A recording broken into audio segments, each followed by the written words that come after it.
Hello and welcome back to the WGL APAC Season 2 and well, we're into our first day. We've had a fantastic first match there. Horsemen with a great comeback over Karen Tiger, starting off 0-3 but able to come back to a victory at 5-3. Now though, on to I think probably the featured match of tonight, Yes. Wargaming and Meltdown. Two changed rosters, and Meltdown in particular has a lot of changes, but I definitely think these two sides should be giving us a pretty good game. 100%, yeah. Wargaming and Meltdown look, you know, they were some of the top contenders last season. They both competed at our season finals for WGL APAC Season 1 last year, so no doubt it's going to be a good matchup. So let's take a look, I think, at some of those team changes that both of these rosters have undergone. First up, Wargaming, of course, they've got a few new names in their lineup. And well, I mean, one in their main roster. They've also transferred Colin over from the Horsemen, but the new player is Happiness. I think more importantly for this roster is those departures. Coming away is 7mm, Lod and Tomato GP, all players that we saw in that roster playing the majority of the games last season. So we have seen, I guess, some of the sub players from Wargaming moving in. Samo, I believe, was, you know, he was one of those players that we saw sometimes, but not all the time. Towards the later end of the season, he did tend to make his way in towards that lineup, but definitely we have seen some changes in this lineup. I think the other important one to mention is Shinozaki coming in from Karen Tiger. Yes. He did play with Wargaming at the Challenger Rumble, if you remember, so he has been with that lineup for a reasonable amount of time, and I definitely think he is going to be a big part of this lineup. Shinozaki is going to be one to look out for, no doubt about it. And, you know, if he can do some of the stuff that he was doing over on the Karen Tiger lineup, then Wargaming, well, they're definitely in for a bit of a boost. Meltdown, well, though. yeah, this Meltdown. It's almost not even worth calling them Meltdown anymore because they've only got 4 of the remaining players in this lineup. We've seen so many new players come across. Momo, their captain now, is a new player on this lineup. Cry, Rush, who was formerly, actually no, he's just a new player.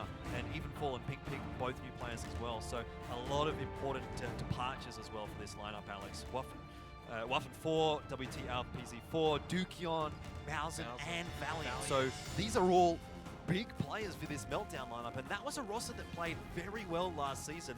With all of these changes, I don't know how we're going to see them play this season. Yeah, look, it's very hard to tell, but you know, when you get rid of Valiant, who I think was either one of the MVP winners last season, or no, it was Vicetone from Vicetone, exactly. Valiant was in the running though. Yeah. And it's good to see that Vicetone is still on the Meltdown side. If they'd lost Vicetone, then I'd say, well, all hope's lost. You know, count Meltdown out, but they've still got the Mr. Batchat. It should be mentioned there as well that Blast has got SP, so he's returned from that former, or the Season 1 Meltdown roster, and Parthen, I think, is Pathfinder. So both of those guys having a bit of a name change, but still remaining in this lineup. The remaining players for that lineup, obviously those two that we mentioned, but as well Pang Pang and Vicetone. So those guys, I think, are going to be needing to have good games here to be able to pull these new players through. And from what I understand, the new players on this Meltdown lineup are actually from one of the Silver Series teams that didn't make it through to the WGL APAC. So getting a bit of a boost up into the WGL, but I definitely think that this is going to be a Meltdown roster that might have some difficulties, especially early on in the season, given how many changes we've seen coming out.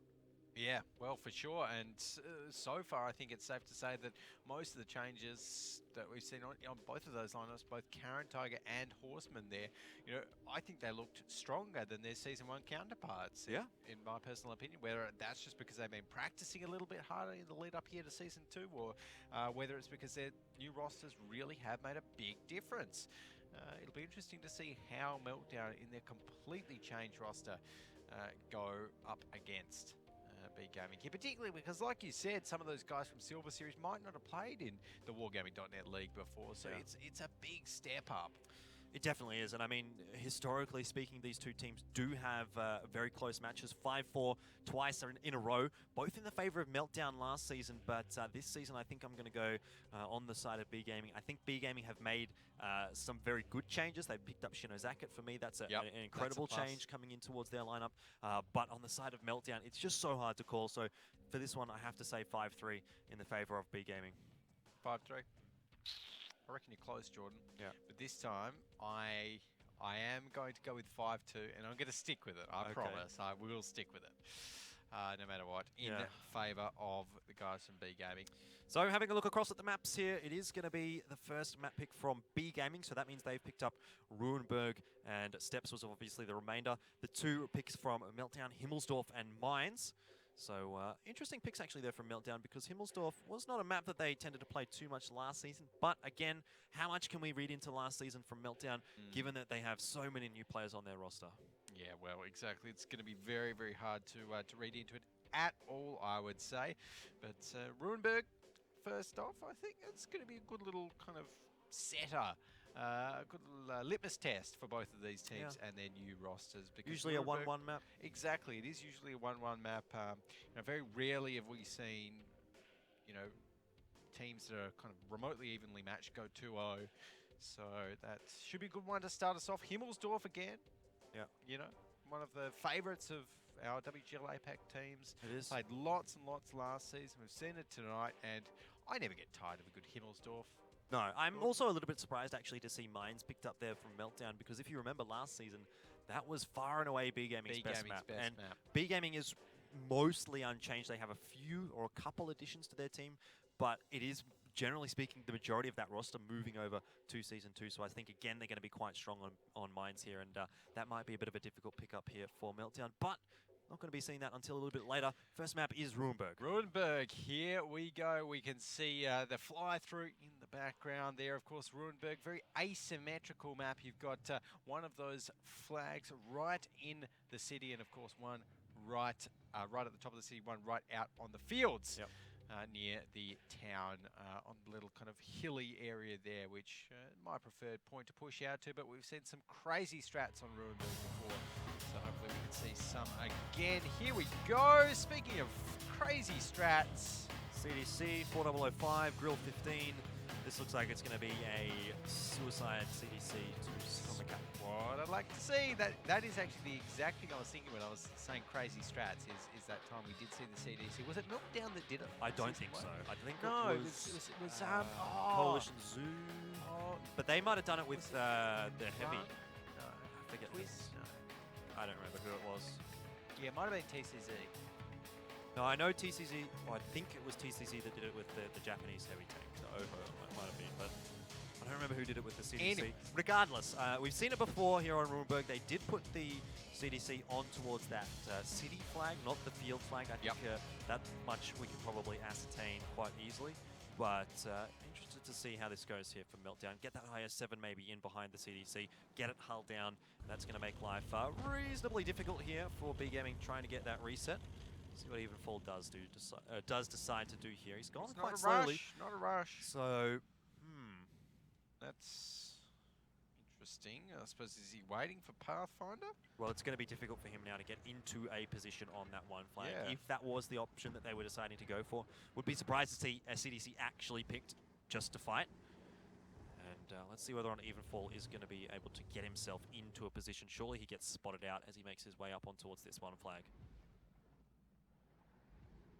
Interesting. We can see here from B Gaming's perspective that they don't currently have eyes on any of the Meltdown members, but they will soon, no doubt, as it looks like. Yeah, look, they're not spotting the right angle. They're spotting down that second street, but not the first one. So Evenfall has managed to actually make his way up towards the flag. And, I mean, he's actually still alive, but Pathfinder here is going to be able to push him onto the flag into the position that he needs. Evenfall will go down. Maybe he can get a shot across, but I don't actually think he's going to move his turret because they need it in that particular position for the IS-7 to be able to hide behind it. Evenfall is a free kill there for B Gaming, as expected, but now the difficulty really begins because they're going to need to be able to remove Pathfinder. And a hull down IS-7 is not something that they're going to be too keen to fight. Not at all. Well, they've pushed the suicide tank into place, and now they're going to be using it on the Meltdown side. So a good little start, and it is good to see that is it the Grill or CRI rather, and the FE4005 is going to be sitting back there. So that's actually a really good idea, sitting that FE4005 back when you... Good shot from Pathfinder there to hit the 113. The IS-7 doesn't have the most accurate gun in the game, but able to connect the shot there onto T4. So good stuff. Meltdown have started this off quite nicely. They've got their strategy set up the way they want it to, and it's up to B Gaming to respond here. And I think B Gaming are a team that has a lot of experience. So I feel like they're going to be ready for this kind of a strategy. They're going to know what they need to do against this sort of a Meltdown setup. So I wouldn't be particularly worried here for Gaming just yet. They still have to be very, very careful though, because look, you've got CRI in that FE4005. He's sitting down that B line, so you know there's no easy way to get rid of that IS7 that's behind the CDC, apart from either just staying within the line of fire for a long time, you know, getting shots across, or just rushing it. And either of those options favour the FE4005 down that B line, because that's when it's going to be able to get some good shots across. Yeah, 50 seconds still on that cap timer, but B Gaming letting this one tick down. Taki, you can see, starting to rotate across now towards that one flag, but Shinozakit is the one I think that we're going to need to watch here in that RU251, making his way in through towards the city, trying to spot out what's going on over there. Might be able to spot out Rush, and he does, but doesn't manage to connect the shot. Still, that's a little bit of information there for B Gaming.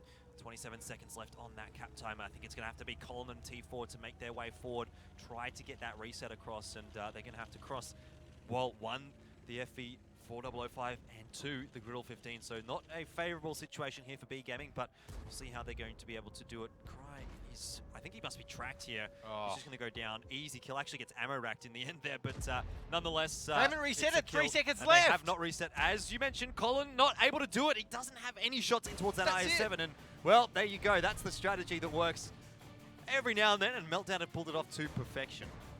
Good start. We said, John, we said sometimes on Runeberg we get crazy strats. The cheese is and real. There you go. It's just worked. It has, and importantly, that's the attacking side win for Meltdown. We know Runeberg leans a little bit more towards the defensive side, so Meltdown have started this off very well, and potential now for them to 2-0 this and get off to a great start. Absolutely. So, yeah, great start there by Meltdown, and B Gaming, they were stuck between a rock and a CDC in that one. I mean, there was not much they could do with that setup that Meltdown had there, because if they pushed in towards the back of the CDC to get behind it, to actually get that IS7, then, you know, right down the road, we had an FE4005 that could just, bam, 2k damage onto anyone that got out of position to do that. So very, very, very tricky to play, and I don't think Meltdown, I don't think B Gaming honestly had too many other options there. Obviously, they still could have got the cap reset, but yeah, just well played from Meltdown. Absolutely, and like I said, that defensive side could prove favourable for them. We'll have to see how it turns out, but one thing I failed to mention here actually is B Gaming, they've got a very big week this week. They're playing every single day, so 3 matches this week. Yes. They need to get off to a good start, because if things start to go wrong early on in the piece, who knows how that's going to affect them throughout the rest of the weekend. And, you know, you don't want to be losing a few matches in a row in your first week. That's right. Well, yeah, I think so. And why don't we take a look at some of the top plays there in that one. This was definitely the crucial play in the match when Pathfinder got Evenfall into position on that flag with that CDC. You know, he got set on fire and just positioned that turret absolutely perfectly. Pathfinder's just able to kind of nudge the CDC up, make his own little shield. Yeah. You know, Colin having so much difficulty. It's almost impossible to pen an IS-7 in the turrets, and he couldn't get a shot into the hull of the IS-7 there, and even if he could, it was the front of the IS-7, which in itself is not that easy to damage. And you can see not a huge amount of damage coming across the board here from either team, given the way that the match turned out. Pretty much everyone was still alive at the end there, but overall, Pathfinder, obviously, I think the MVP for that one. And of course, that CDC going down, you know, you could make an argument for him being quite useful there, but Pathfinder, he hit a few nice shots in the IS-7, putting a little bit of early pressure on, and of course got all that cap timer going up in the favour of Meltdown as well. Yeah, I mean, look, the damage stats obviously don't really tell a massive story here. We had the FE4005, who I think got one non-penetration out with the Hesh, with about 600 damage, and I think the MVP of that one is probably the Amex CDC, even full. So, how would it feel going into a WGL game? Your first WGL game, by your the way. First new player on the roster. Exactly, your first WGL game, and just be like, okay, your job is to die. I'm going to drive here, and I'm going to die. Like, he didn't even drive himself on the cap. He didn't even get. He didn't even get that on. Didn't even do he the just fun got pushed onto the cap by the IS-7. It's just like, okay, I'm here now, guys. A glorious entry to the WGL APAC Season 2.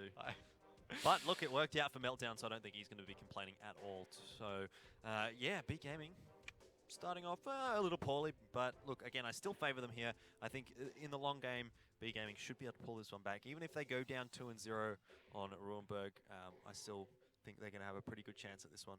Yep, 100%.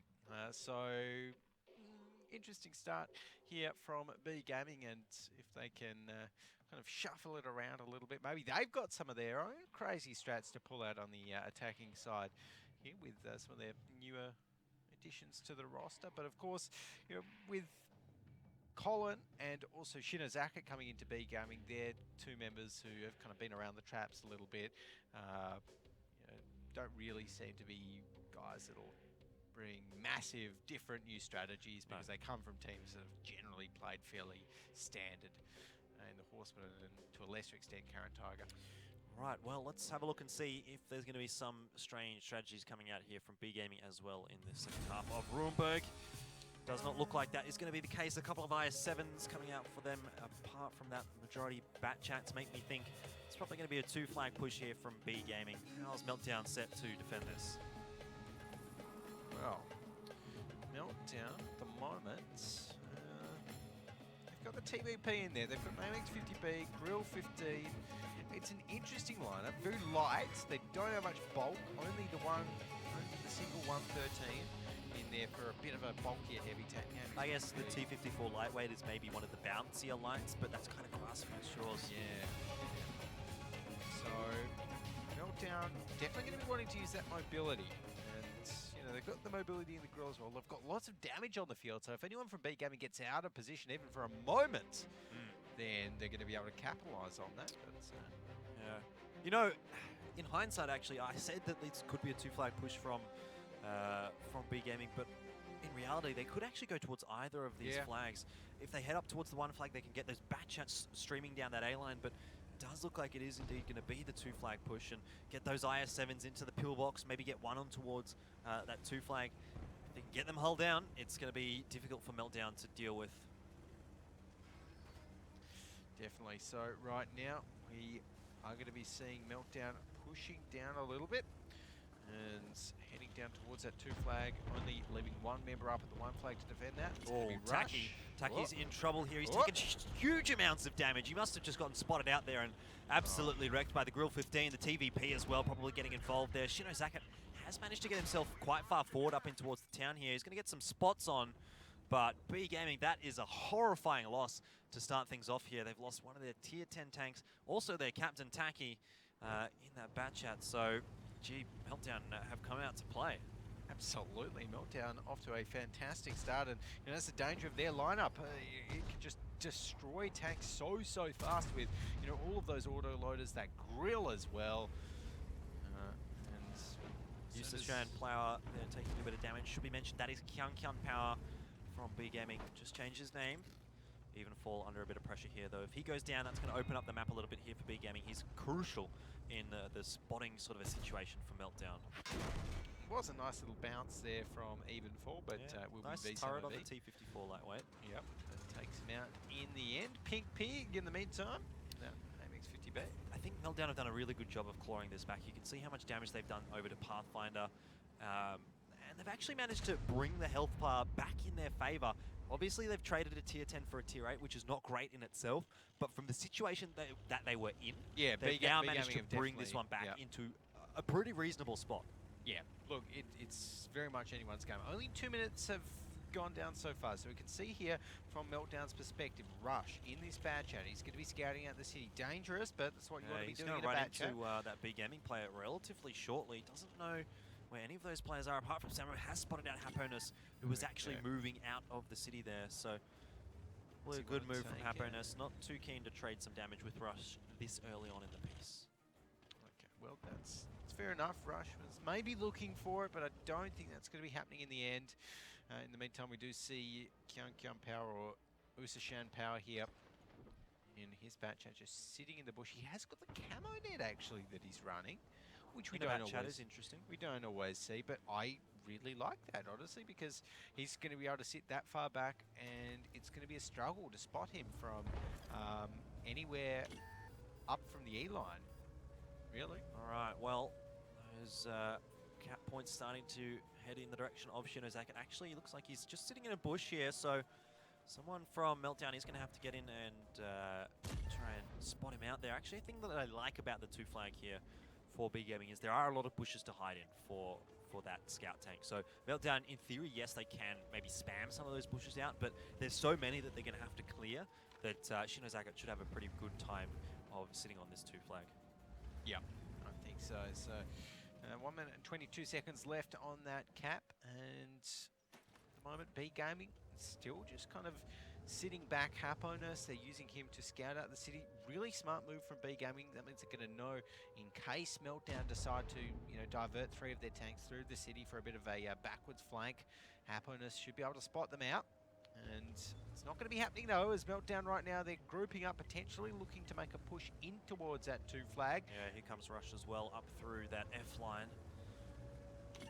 Become a crucial player. Vicetone, ever present in that bat chat of his, does take a couple of shots from, I think, both the IS-7s and then cleaned up by Happiness in the end there. Great turnaround here from B Gaming. They started off this round poorly, but they've managed to pull back the next 2 kills, and they've really started to pull things in their favor. I don't think Meltdown has done too much pressure over to Shinozaka, but actually does take a bit of damage. Down to 182 HP, but still, this is quite favorable for B Gaming. They do lose Shinozaka, but even so, I think B Gaming are the ones that I'm going to favor going into this one. Yep. So these IS-7s just doing so much work. Samo, I've seen him hit a couple of good shots there and blast in that Grill 15, taking 913 HP, or down to 913 HP. Another player that's quite low on Meltdown. None of them really looking super healthy apart from Pink Pig. And Happiness is going to be able to fight Rush here. Rush has already taken damage, so Happiness should be favored in that 1 versus 1 in the bat chat fight if they meet each other in the city. Yeah, and I think so. They look like they might be meeting Rush. Oh, Rush was clipping as well. Not super keen. But Happiness looks like he's not too keen for a fight there either. But B Gaming, look at the HP advantage that they have now. Yeah, it's pretty big. 8.3 thousand HP to about 5.3 thousand.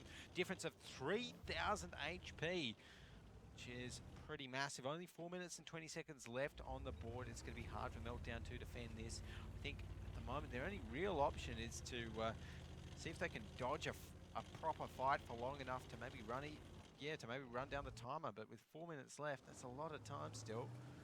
And with Yusashan Power on that 2 flag, starting to get that capped up. Now Meltdown are going to have to get the reset. Yeah, the trouble here for Meltdown is that there's not really anyone that they can send in there to kind of take the brunt of the damage. The 113, in theory, the kind of heaviest tank of their lineup is on 136 HP, sorry. So definitely not enough to really be tanking any shots. The AMX-50B, of course, has a decent amount of health, but it's so easy to penetrate for all of these tier 10 tanks that B Gaming are running, especially considering they'll all be firing gold rounds. So right now, 1 minute left. Yusashan Power still just sitting on the cap. Needs to be careful though, because if Meltdown push out while he's still just out in the open there, it could be dangerous. Colin though is holding the fort in that IS-7. It's going to be hard to get past him. With the 5 members of Meltdown that are still alive. Blast in that grill's not looking too healthy. Neither's Cry. Pathfinder 1 shot from death as well, but it's looking like they know that they need to go in very soon. B Gaming though, look at this. Happiness and Till Matil, they're ready to pounce from the town. I think Meltdown here, they're about to get jumped on. Well, Pink Pig is leading the charge here in the AMX-50B, actually doing a reasonable amount of damage over to Yusashan Power, but in the end, he's taken quite a lot in return. Colin is maybe a little out of position here. He's pushed a little bit too far forward and actually will be an easy kill in the end there for Rush, who gets a bunch of free shots right into what I assume is the lower front plate of that IS-7. Now B Gaming losing tanks across the board. They might have thrown away this advantage that they did have, but we do see a couple of quick responses. Samo getting involved in the fight here. There we go. And Happiness starting to make his way forward in that bat chat. He's got a couple of shots left, I think. Yeah, 2 shots left in that clip, so he should be able to get enough damage over at least to Pathfinder, of course, to get a kill, but any damage into Rush as well is going to be quite useful, and in the end it's going to be Samo to take down the other tank. Rush is the only one left alive. Yeah, there we go. So it was a good little try there from Meltdown, but at the end of the day, Rush and trying to run away. A few little sniping shots from V7OB. Yeah, not moving at full going to be- speed. Not going to be too easy to hit there, but they're going to all stack up on this flag. And Yep, good idea. yeah, not much that Rush can do about this. He's going to have to hit some pretty sick shots and maybe get a little bit lucky with some bounces, but I think maybe clutching at straws a little bit here, Alex, because he's not going to have too much luck in this one. He's going to try and actually use Samo. Use the IS-7. to- Oh, that was nice. good. That was good, Nice. but it's just probably not going to be enough here. I Rush think- is going to be taken down by Til Matil, and so B Gaming equalize at 1 apiece. In a bit of a shaky game, they started off not so great, but did display some quite nice mechanics, quite nice teamwork to be able to bring that one back to a victory. Yep, good little bit of play there from B Gaming. And Meltdown, if you're Meltdown, got to be a little bit disappointed after that good start and they had to lose that one out. But it's where the cookie crumbles sometimes. That's where the tracks fall off. The way the tracks fall off. Okay, I'll admit that one was a bad one. Yeah, it was. For those of you that don't know, I made a new little saying in season 1. Instead of that's the way the cookie crumbles, it's that's the way the tracks fall off. Yeah. Yeah, not so sure about that one, but look, after Ruinberg, a 1-1 is not too surprising of a result. I guess the fashion in which it came, maybe not what we would have expected, both teams picking up an attacking win, but even so, 1-1 is probably where we would have expected to be at this point of the series. Yeah, 1 apiece. I mean, it's Ruinberg, you know, more often than not going to be seeing a 1 apiece coming out of Ruinberg there, so nothing too surprising, nothing too crazy, particularly because both of those lineups, in that last game at least, were fairly standard. In map 1, of course, with the CDC, it was actually really good because I think that's the first time we've seen a CDC strat actually work on Ruinberg as well. Yeah, might have been. Off the top of my head, I'm trying to think. I know we've definitely seen it once. I don't remember if we saw it actually pick up the win. I don't think it did, but definitely was a good execution there from Meltdown. I've got to give them that. For sure, and well, I'd like to try. I reckon I could do that in WGL. Drive a CDC. I don't think you could do anything in WGL. Wow, You don't even deserve to be remotely close to any team that I'll- could make it into WGL. Oh, ouch. Oh, Getting the banter started off early, but having a look at the post-battle stats there, look at that. Like I said, the IS-7's doing so much work there for B Gaming, and in particular, I pointed out Samo, and there you go, 4.5k damage in an IS-7. You know, Crazy. you don't typically see an IS-7 up the top of the scoreboard there. 21 shots fired is quite a lot as well. He must have just been firing and not stopping. 3 kills as well. Great effort from Samo there, and well, the bat chats as well, giving him a good amount of backup. yep.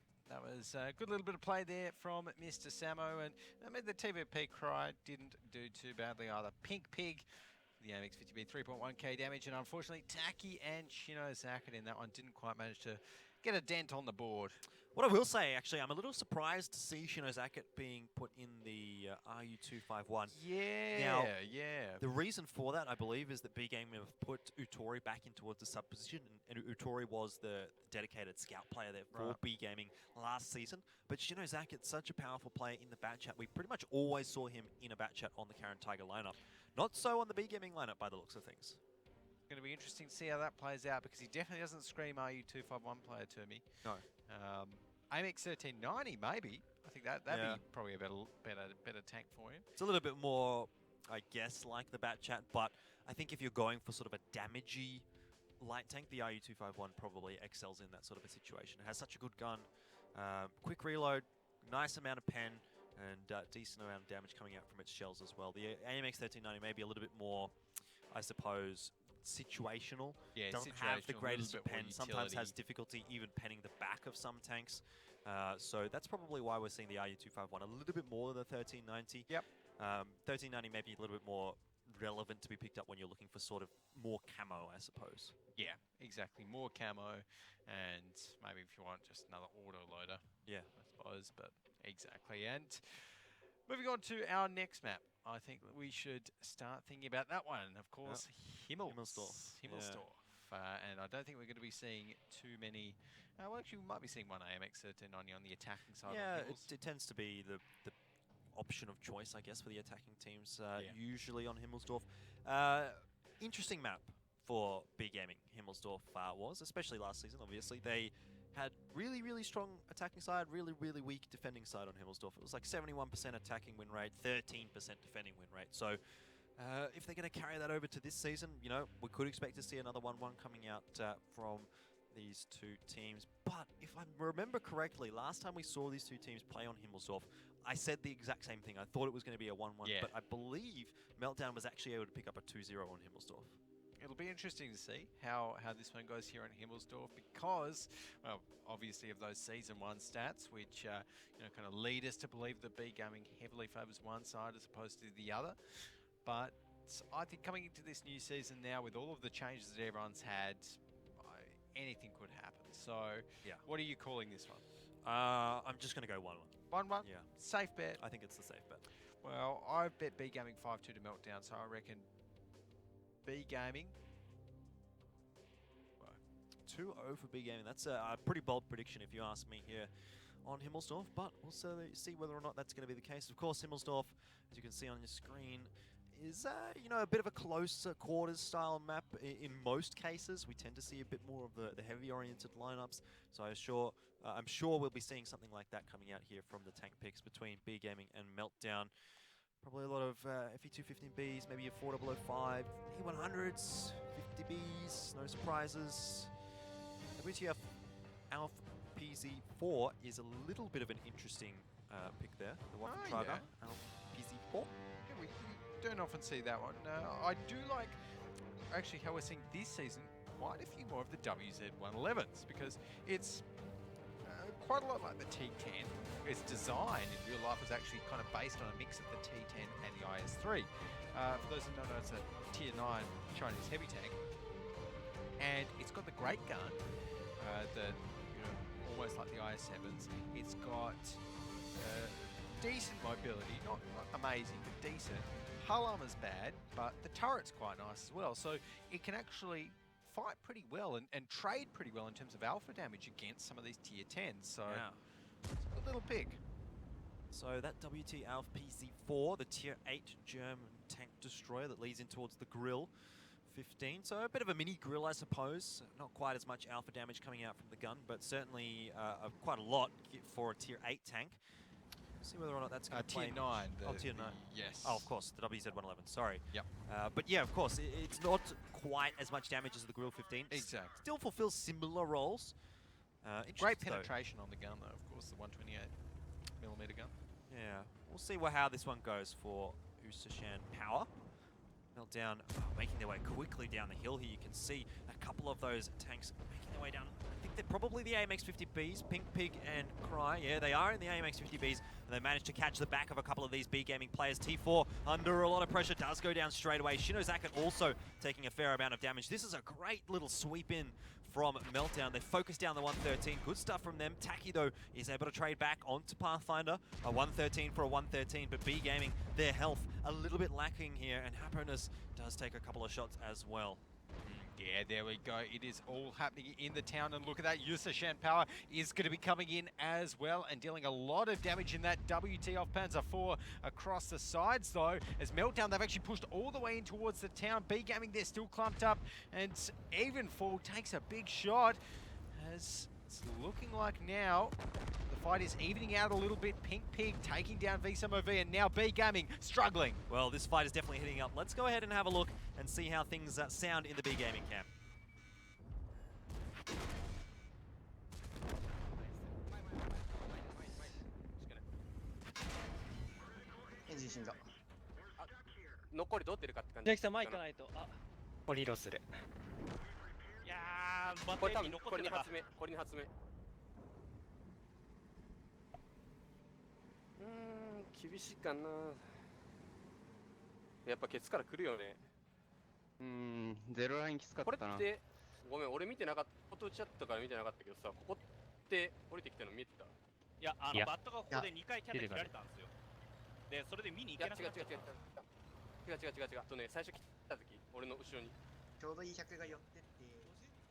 Now, Alex, I don't speak much Japanese, but that didn't sound too happy for me. I heard a couple of ahs and sounds of frustration coming out there from B-Gaming, and you can see obviously that they're, you know, 4-2 down in this battle, so things have not gone so great for B-Gaming to start off here on that defensive side, as history would dictate.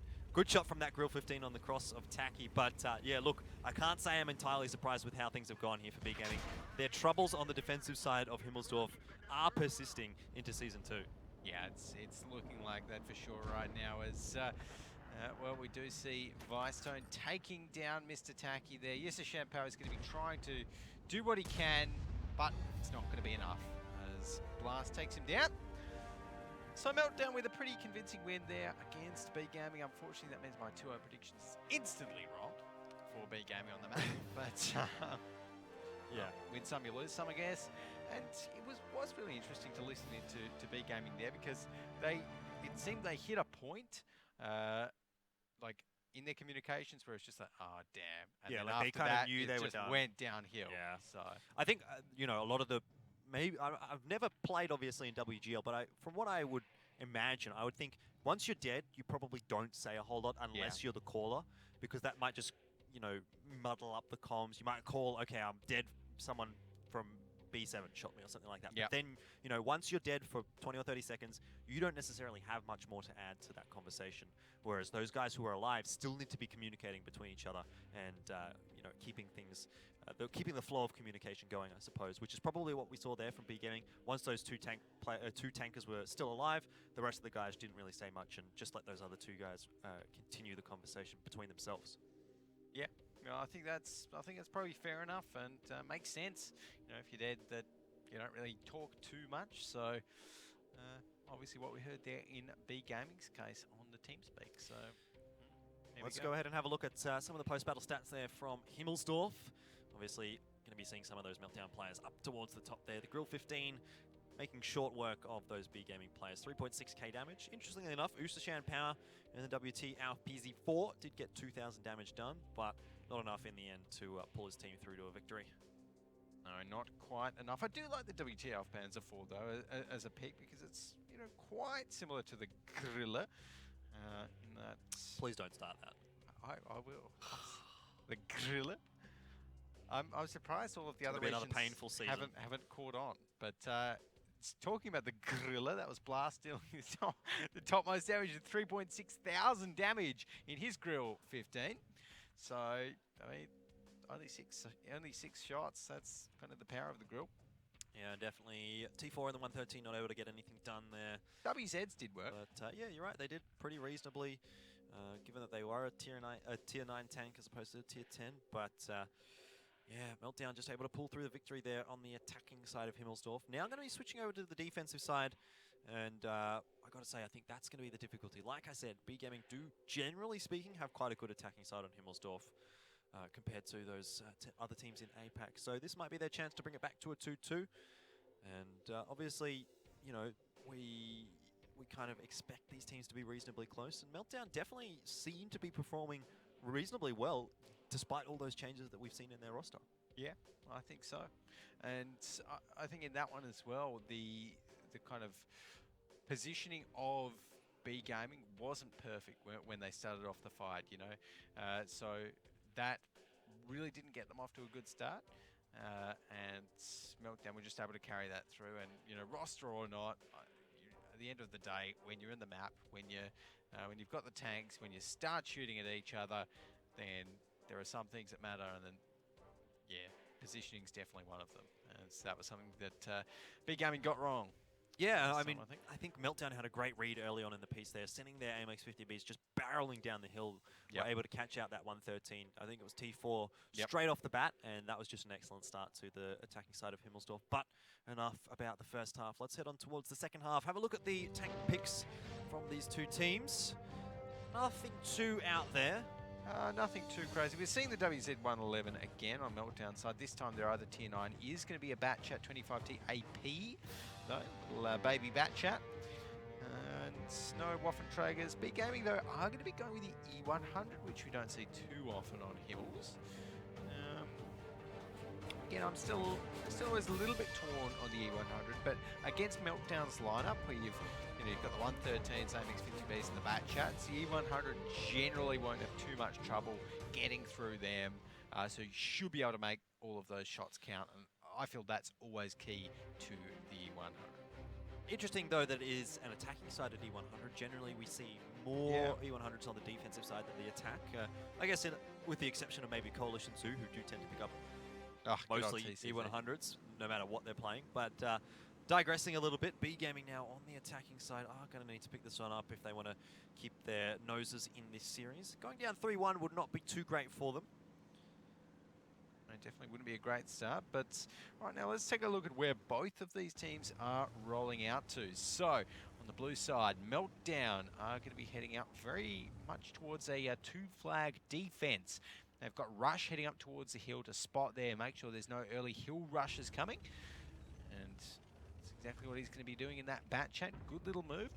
And the rest of them set up for a pretty strong banana line defense. So banana, of course, that area on the map there, down on the 8 line.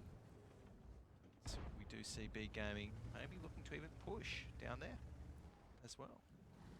Yeah, Meltdown, as you say, do have a pretty reasonable defensive setup for that area, so may not be advisable for B-Gaming to push into that area. For now, I think B-Gaming, given the fact that they do have that Grill 15 posted up on the top of the hill, are probably just waiting a little bit here to see if they can get a couple of free shots off early on in the piece. They've also got Samo starting to scout the hill, or I guess the descending side of the hill in towards that 2 flag. So they've got the information that there's no Meltdown players over there now. They can attack through that area if they do so desire. Yeah, so right now, we're going to be seeing B-Gaming thinking about where they're going to be pushing, feeling out the hill a little bit. Got 2 tanks up there, the Grill and the AMX 50B. So, those guys, they could be even making a bit of a hill push potentially happen.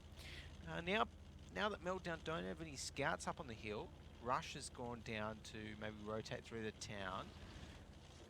But it's looking like instead, B-Gaming are wanting to move a little bit more towards the 1 flag, at least with 3 of their tanks, V-Samo, V-T4 and 1 more heavy. So, shaking it up a little bit, feeling them out. Rush has to be very, very careful here. Now, I think V-Samo V did just momentarily spot him out. Now, we did hear the sound of 6th Sense going off there, so someone has been spotted, or Samo got spotted at least, and you have to assume he would have spotted out his counterpart over there. Till Matil actually making his way up in towards sort of a little hold down position in that 113, but deciding to back down.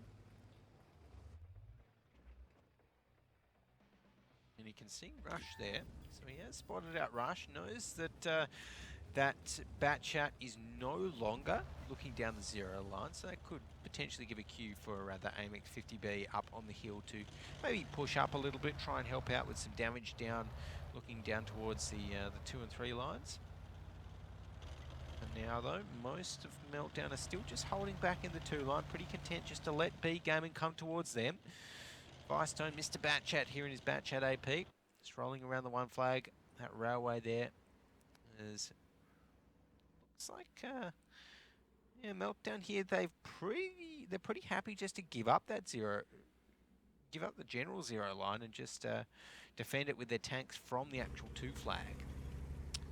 Something we always see. Yeah, B-Gaming being quite cautious about this one. They know there's quite a few autoloaders on their opposing team. The Batchat AP, obviously, the Batchat and the AMX 50Bs as well, so they don't want to get caught in a trap and lose one of their tanks right off the bat. They themselves don't quite have as much in the ways of, I guess, continuous damage, the autoloaders. No, exactly. And the AMX 1390, of course, is an autoloader, but not necessarily the damage threat that the Tier 10 autoloaders or even the Tier 9 autoloader of the Batchat AP are. That's right. As we do see the AMX 1390 pushing down there, doesn't actually get shot, but does manage to spot out Pig. And yep, there we go. The banana line push is going to be coming in, so I think Pathfinder now is going to be in a lot of trouble. That's a nice angle, actually, for the 1390. He can pen the side of the AMX 50B's turret. Pathfinder is in a lot of trouble here at E100, just firing a shot right into the face of him. getting the full damage across, and we're going to see T4 in the 113 getting a couple of shots into that lower front plate as well. Rush, though, does take down Samo. It's only the 1390, so that's okay. They need to trade out Pathfinder here, but Pathfinder in the end actually able to take down T4. And now the E100 is completely surrounded by an AMX-50B and a 113. Till trying to get some damage across to Pink Pig here, but this has all gone wrong for B Gaming. They needed to get some crucial damage across, and they just have not managed to do that. They've had tanks separated and surrounded by Meltdown, and well, this is just not the situation that they wanted to find themselves in at all. It could have been okay, but they've just not played this one too well at all. Yeah, not a great one there at all. That Pathfinder needed to go down way faster than that, and just like this, now Shino Zakat, he's taking a lot of shots, and well, Meltdown looks like they should be getting the upper hand on this battle and cleaning up the rest of B Gaming. Yeah, a little unfortunate for B Gaming there. I think there was a few mistakes coming out from those guys, but we'll talk about that after the game. It is the 3v3 still here. If B Gaming, I don't know, maybe can get a reload on the 50B, but I think that's probably wishful thinking. There you go, Blast, formerly known as Got SP for the Meltdown lineup, is going to be able to take down that kill, and well, Vicetone, full HP in that Bat Chat AP. He's not going to have too many troubles with any of these guys either, but really, he's not even had to do a whole lot this match so far. Yusashan Power, the remaining player here for B Gaming, does go down in the end to the AMX-50B, and that'll be 3-1 on the board for Meltdown. So a bit better of a start than I had expected from them. Yeah, much better start from Meltdown than I'd expected as well. I mean, there we go. There's my prediction. Gone, I bet 5-2. And it's not going to be happening anymore that Meltdown have won 3, and it's a pretty convincing fashion as well. They look very comfortable in that one. I mean, obviously it wasn't super one-sided, which is always good to see, of course. But yeah. you know, Meltdown in the end just really Pathfinder surviving a little bit too long. I think that was pretty crucial for them. They got the AMX-50B, who was able to help Pathfinder out and just pop out of the corner, unload the clip, and Bob's your uncle. I think the main problem there for B Gaming was the E100 and the 113 got so aggressive, they got so keen for that kill on Pathfinder that they saw him in that cutout, they're like, this is free. And then the AMX-50B turns around the corner, and the problem for B Gaming there was their AMX-50Bs were still up on the hill, making their way in towards the battle. You didn't see the B Gaming AMX-50Bs until the battle was already over. We saw 3 or 4 tanks from B Gaming go down before the AMX-50Bs even got involved, and that's always going to be the problem. Yep. If those AMX-50Bs were down the hill in a firing position by the time the Meltdown 50Bs had turned around that corner, they were in a perfect, they would have been in a perfect crossfire position to clean things up there, but not the case there. Let's have a look at the post-battle stats and see the sorry state perhaps that B Gaming are going to find themselves in there. An AMX-50B for Meltdown up towards the top.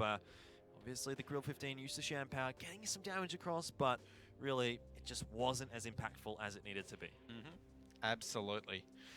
3k damage, I mean, look, you can't really complain about that, but I think the rest of the B Gaming crew, that's where the damage was really lacking, I guess, because they had 3 up the top, around about 2k damage each, apart from the Grill, but down, I'm sure down to 8 to 14 would have been pretty low amounts. So yeah, we can see the E100 got 2 shots off. Again, it's just always disappointing when you see the E100s only ever get, like, you know, 1500 damage max in almost all of these battles. And Colin didn't do his job as an E100. He didn't protect anything. He just kind of like sat there. He tried to protect, I think it was the AMX-50B of either Taki or someone else in B Gaming, but just couldn't. And instead, he just let his whole side be kind of front on to Meltdown and made his army useless. So. Alrighty, well, now I guess the big power play going to come out for B Gaming. It is Mines, the next map coming up, and we know that that's been such a strong map for B Gaming last season. So I think well, they're going to need a good performance here on Mines. They'll need the 2-0 to be able to bring this one back, because if it goes to 4-2 or, well, if Meltdown pick up 2, then obviously they win. But if Meltdown even pick up 1 half here on Mines, I think they're just going to have enough to edge it out on steps. Yeah, I think so. I mean, with the way that they're playing very, very well.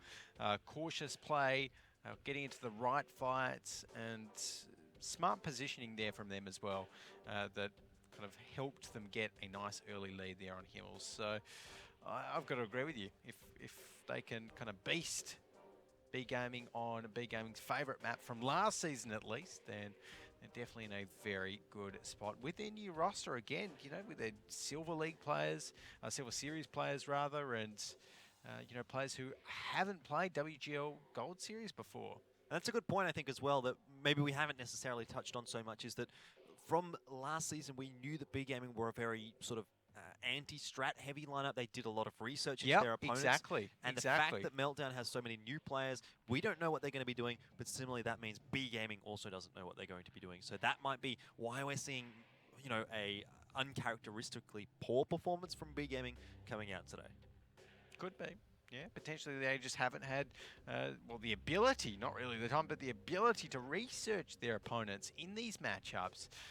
That definitely could be a contributing factor to their preparation for this series. And, you know, they're all pretty fine tankers on B Gaming, but I think you hit the nail on the head there, that they always like, you know, kind of getting in, watching their opponents' replays, kind of, you know, really dissecting them, seeing, oh yeah, these guys, you know, went up the banana on this Hillsdorf line, but whenever they do that, they always send an AMX 50B up the hill, so let's, you know, do all that. Whatever. They can't do that now at the start of the season, so definitely an opportunity for some of the other teams to capitalize on it. Yeah, I definitely think so. It is maybe showing a little bit here for B Gaming, as we've previously mentioned, down 3-1 at the moment, but if I guess Horseman is anything to take away from B Gaming, you know, they're definitely not out of this. It is looking a little bit grim for them, but if they have a good performance here on Mines, you know, the momentum will be in their favor. If they bring it back to 3-3, maybe they can sweep things on steps.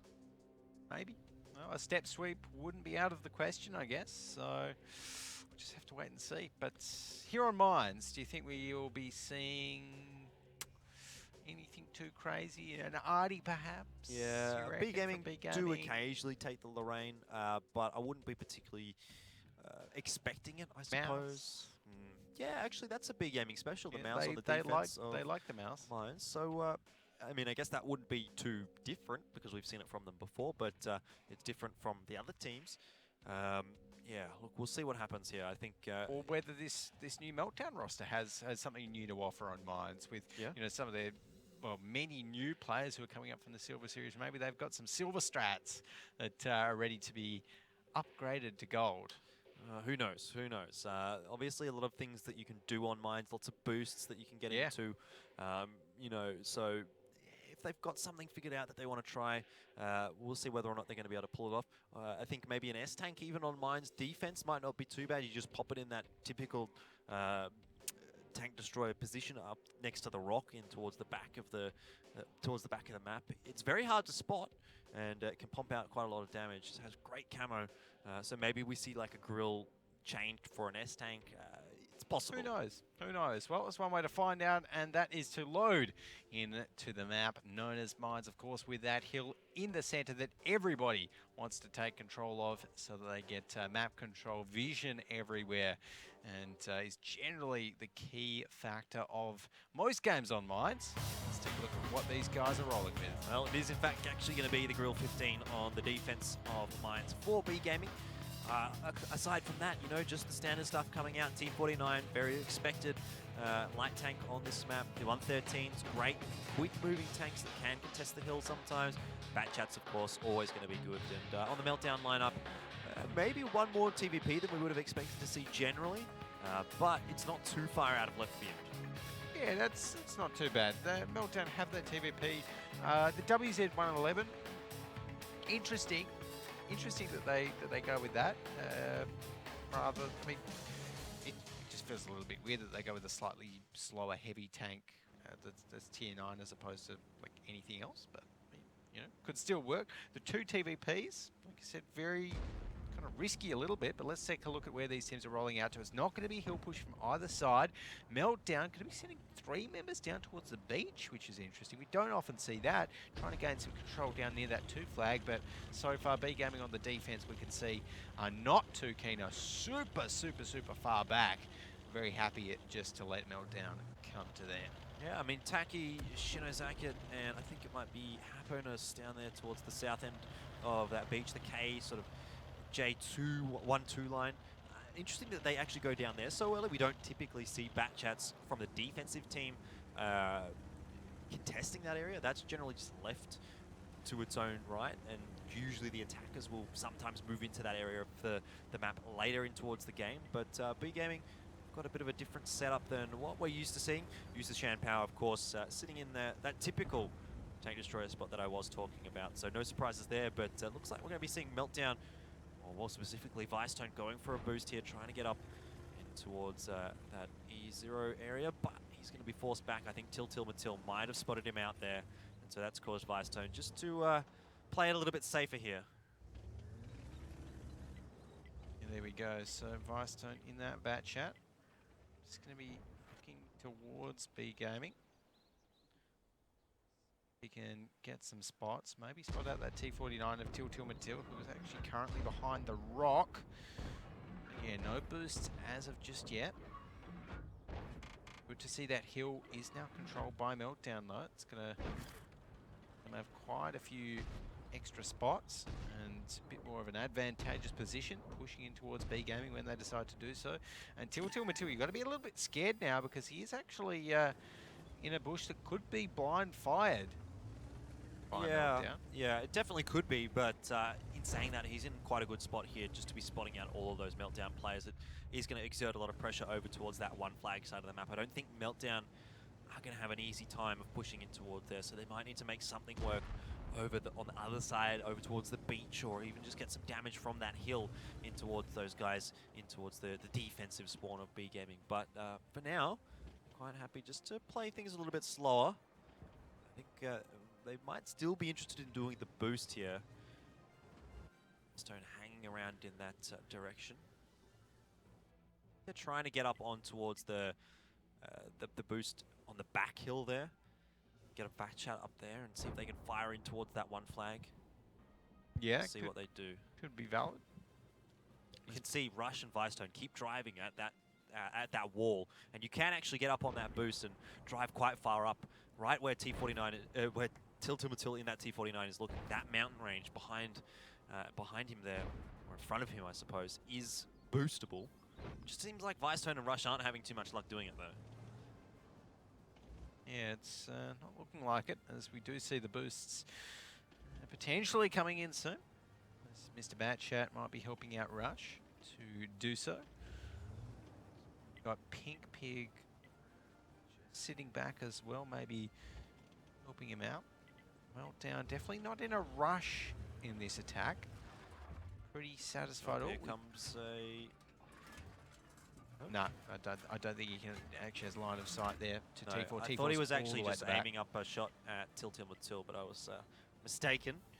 And thinking about Matil's position here, he's going to be so crucial if Meltdown do decide to go towards this one flag. A boost going to be looking like it's coming out here from Meltdown. Again, another attempt Rush. I don't think he's got that. Doesn't have enough speed, and Evenfall also missed the boost. So Meltdown maybe need to go back to the drawing board. Oh, that's a big shot. Matil. No fire sets extinguisher. Evenfall on fire as well. He's taken a lot of damage. T49, the T49 does go down for B Gaming, but you have to almost argue that could be worth it. I don't know how many sort of modules Evenfall would have taken damage. Oh yeah, to that's worth it. But 100%. he would have taken quite a lot there. 100%. So I reckon he's used his fire extinguisher, or no, he didn't even have one.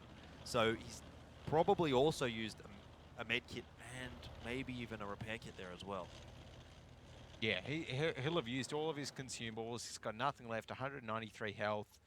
So he may even be going back to get the reload happening.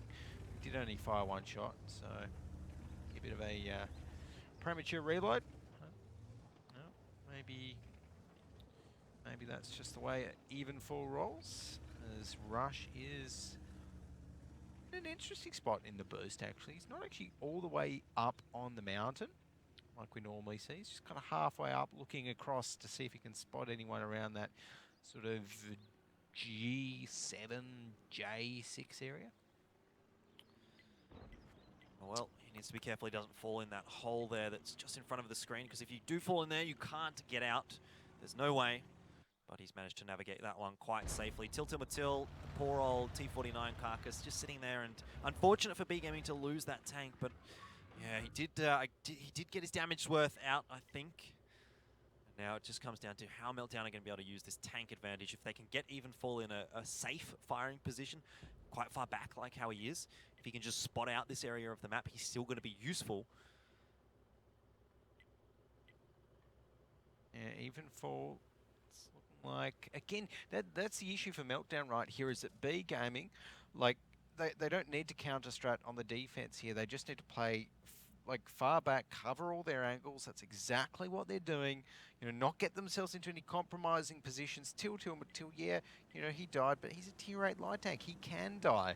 And particularly with that damage they managed to do to Evenfall in response, that's totally fine. So Meltdown, they've got to get very creative here, but oh, look at this. Yeah, here comes the push in from Meltdown. They're splitting it. Cry and Pathfinder coming in from the hill. Ruku Sam in a terrible position in that 113. Pathfinder will find himself an easy kill there. And, well, B Gaming, things are starting to fall apart here. Meltdown starting to push in towards their base right now. Pink Pig, Vicetone and Blast making their way in towards T4. Shinozakit gonna have to try and get involved in this bat chat 25T, but not sure how much luck he's having at the moment. Taki starts to move forward. He might think the TVP is on reload, and he would be correct in that assumption, but is he gonna be able to pull anything off here? Cry, I think, is on the reload as well, so this might be a good play from B Gaming, but is it going to be enough? They get 2 kills there. In the end, Blast does actually take down Taki, and it's a 5 versus 3. A lot of health still alive, or still available for these remaining B Gaming tanks.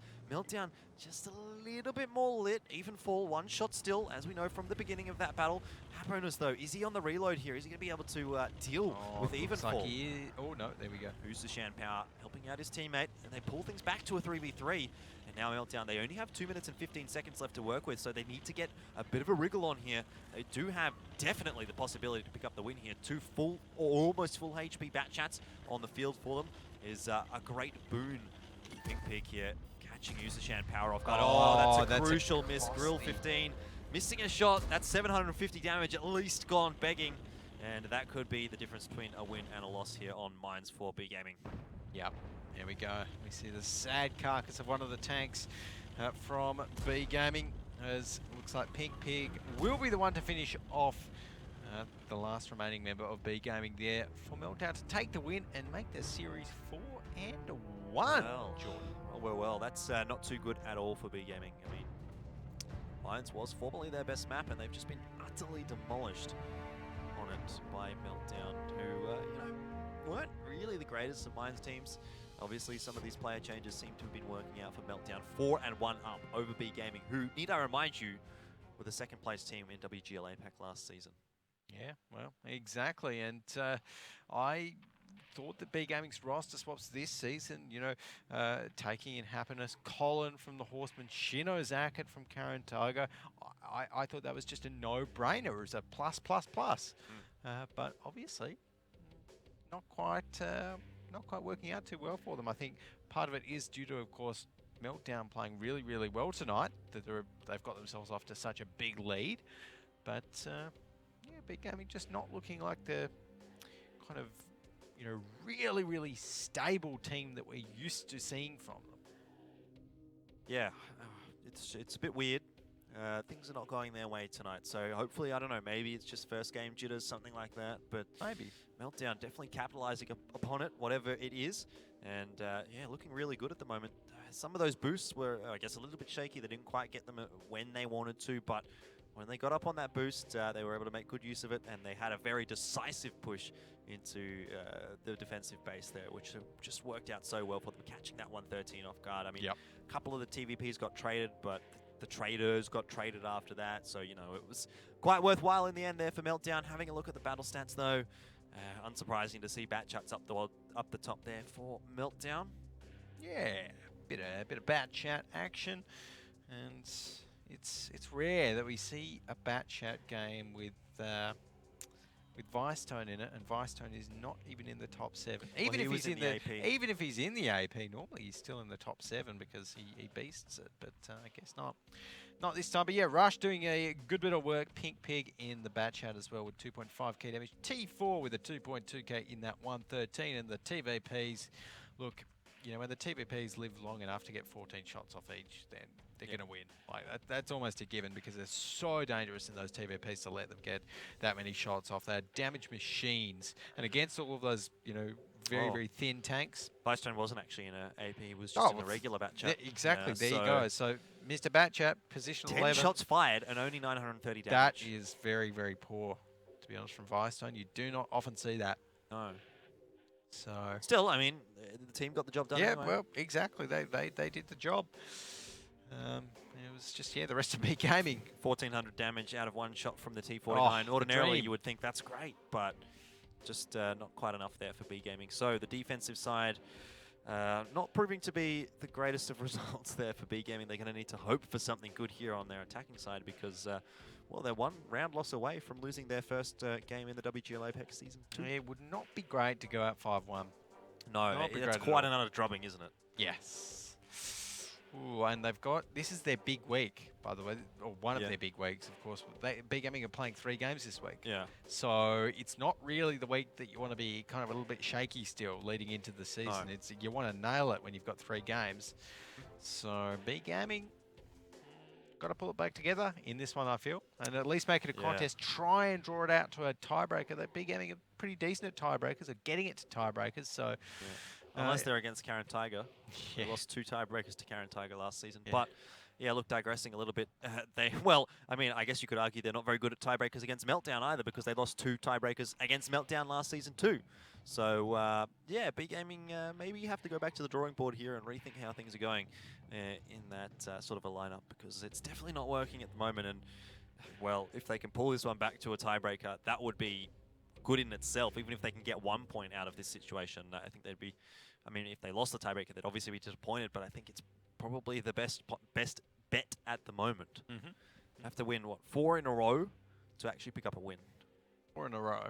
Yeah, that is easier said than done, and it's not even that easily said. Oh, Kronwagen, though, coming out here. Oh, the Kronwagen! Our first Swedish Love it. tank from I love it. WGL APAC. Okay, well, I'm pretty excited for this then, seeing the Kronwagen to be busted out.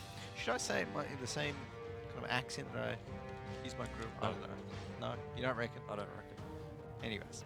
But, of course, that Kronwagen, the Swedish Tier 10 heavy tank, recently introduced into the game. And it's definitely a fun one to watch play. Of course, being Tier 10, it has a pretty nice 12 centimetre gun on it. And decent amount of penetration, 300 mils, 400 average damage, and it is a big auto loader as well, so it can put out that damage in number. But here we are, mines once again. It's time to see whether the Swedish hold down monster can pull its weight at the Tier 10 heavy table. Oh, well, B Gaming, they are streaming in towards that hill for the moment, and it doesn't look like Meltdown are particularly interested in contesting it, though they have sent their T49 even fall forward. Can he get a shot across? He actually takes 1 or 2 in response. He does get a good shot into Shinozaka. It does 700 damage, but not a worthwhile trade at all there. Meltdown, similar to B Gaming, losing their T49 as the first tank of the game. And B Gaming have got control of that hill now. Yeah, and Meltdown didn't even get enough damage back in response. Only kind of barely touched Shinozaka in that TVP. So not a great start, giving up hill control as well. But I guess that's what's going to happen when your only tank that pushes the hill is a T49. Well, he wasn't really pushing though. He was just there trying to get 1 shot across, but he just stuck around too long, got a little bit too greedy. Saw the TVP and was like, "Oh, here's some damage." Yeah. But I kind of like putting the Kranwagen here. Well, this is where we usually see B Gaming putting the mouse. Yeah, yeah. Can work out for them. It's kind of like semi-hold down, but not really. Yeah. Obviously, if it gets rushed, then you're in a little bit of trouble. But still be able to get a relatively decent amount of damage out because it's an autoloader. Yep. Get for sure. you know 2 or 3 shots out. You could say, well, I got rushed, but at least I did what 800 damage, something like that. 400 a pop, and I think, has the Kranwagen been spotted out there by B Gaming? It looks like it may have. Yeah, he's being proxy spotted by Tiltimatil at the moment, and he's been pretty much spotted the entire game, but it's not a big deal for him. He's not in a position that the B Gaming can really take advantage of. Really the problem, or not the problem, but I think the worry maybe for Meltdown here, if it does happen, is if Blast gets spotted out here and Matil can get a shot in towards him. That would be an interesting development. Yeah, that would be interesting.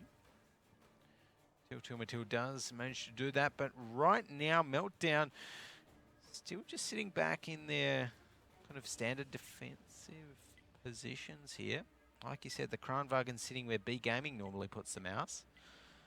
Happiness is retreating back, might be on the reload there in that bat chat. As the rest of B Gaming not too keen on pushing yet before Happiness comes back in. And I don't think they've really decided on what flag they want to push just yet. They've kind of got a few members towards that 2 flag, might be looking to drop off the hill and push around there potentially, but at the moment just feeling things out. Taki maybe even trying for another boost potentially. Looks like he's going for a run-up maybe, or just heading back to the spawn. I really am worried about this position here though from Blast. He's very far forward in that Grill 15, and I'm almost certain the B Gaming have actually spotted him out already, so they kind of know where he is. If he gets spotted again, or if he gets spotted in the wrong timing, if he's peeking out and maybe the T49's got a bit of a pre-aim in towards his area, I can see things going wrong here for Meltdown. So Blast needs to be very careful with his positioning here. He needs to make sure that he can't get spotted out or doesn't get spotted out in that position. Yeah, for sure. So right now, Cry in that batch at 25T is going to be trying to duke it out here with Happiness. And it's like neither are really too game to actually test one another. And Happiness has to be very, very careful because Blast in the Grill 15 is looking at him as well. Doesn't want to peek too far up from that rock. In the meantime, Taki is going to be heading back up towards the boost. Maybe the rest of B Gaming haven't really moved. Meltdown pretty happy in their defensive position, so it's a bit of an old-fashioned Mexican standoff here on Mines at the moment, Elfish Go. Yeah, well, it is what it is. B Gaming just trying to get some information here, trying to figure out what's going on. They know most of the positions of Meltdown, I feel, so they have a reasonable idea. Just waiting to pull that trigger, trying to get the perfect timing.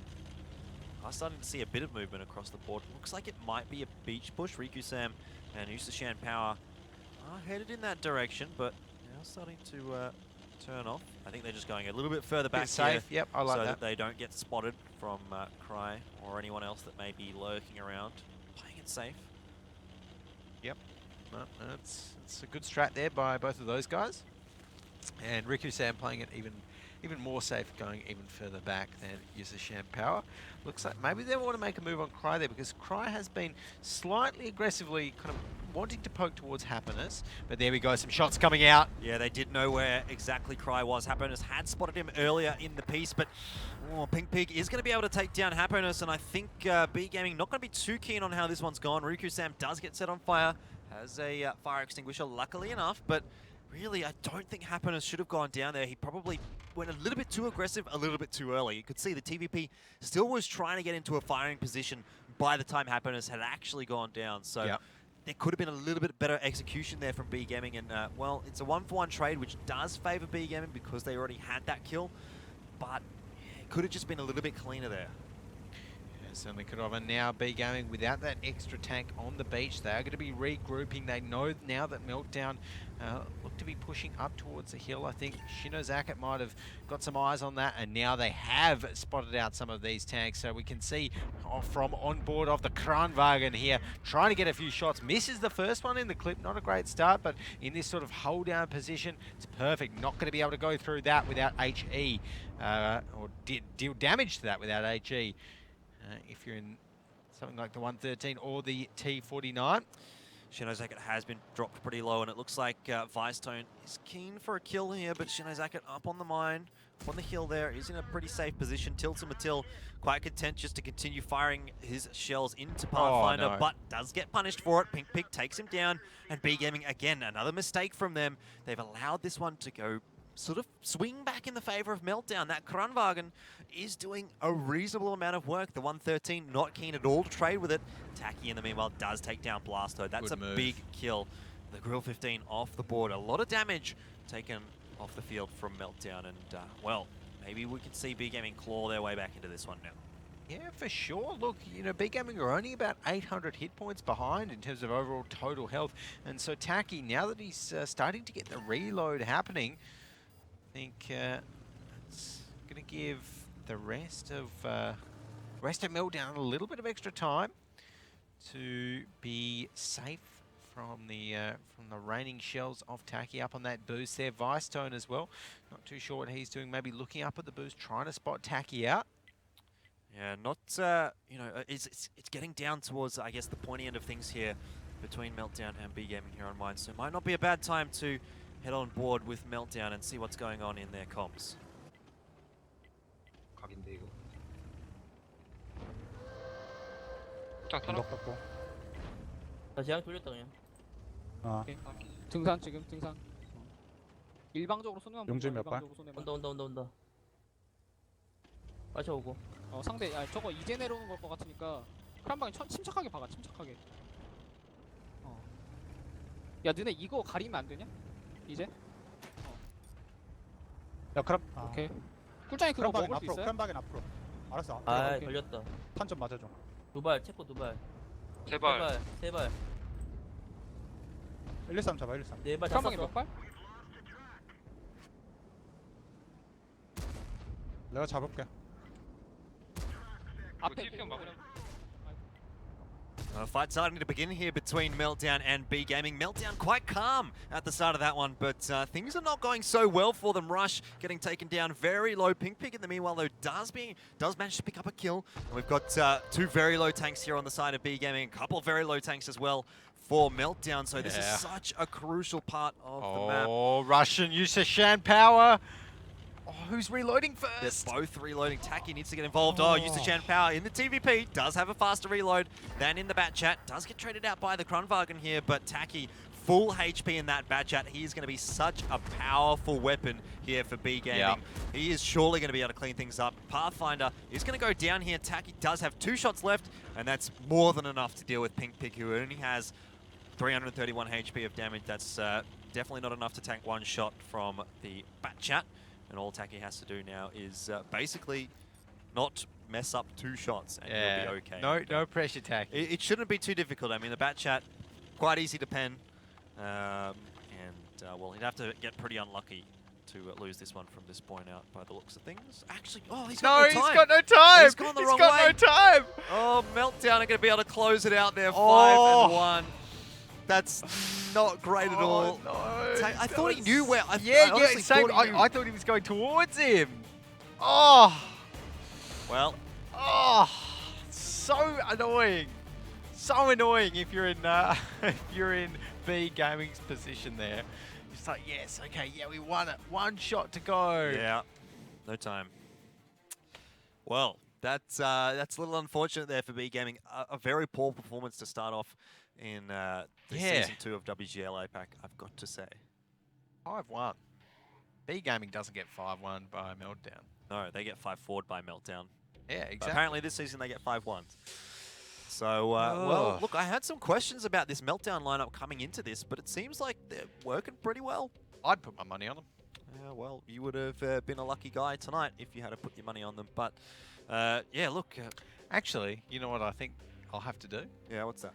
Have to get my fantasy team up and running. Oh, I think I might be pulling in a few Meltdown members after this week. Okay. You know, racking them up. And by the way, guys, you can get your fantasy team up and going as well. fantasy.eslgaming.com or just search Fantasy Gaming World of Tanks.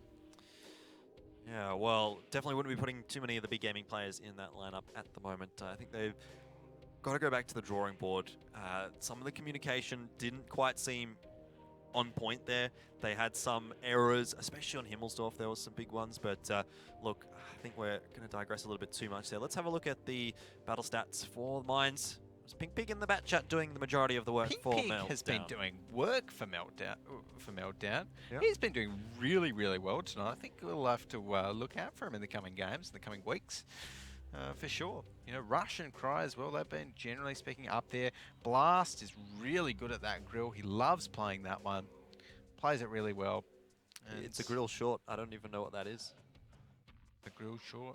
Anyway, yeah, I think God SP, obviously Blast, was the Meltdown sort of grill main last season as well, so Yep. not too surprising to see him coming through with that one again.